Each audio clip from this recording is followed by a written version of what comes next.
Hello viewers, আসসালামু আলাইকুম। সবাই কেমন আছেন?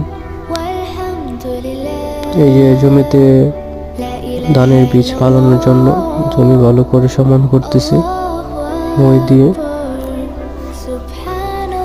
যেন ভালোভাবে বীজগুলো ফালানো হয়। দেখতে পাচ্ছেন,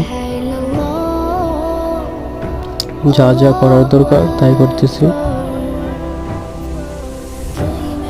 যে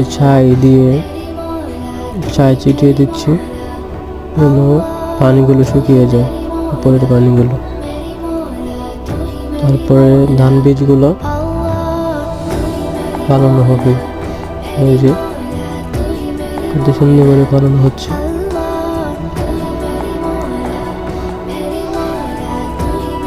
দেখতে পারতেছেন, ধান বীজগুলো ছিটিয়ে দিচ্ছে।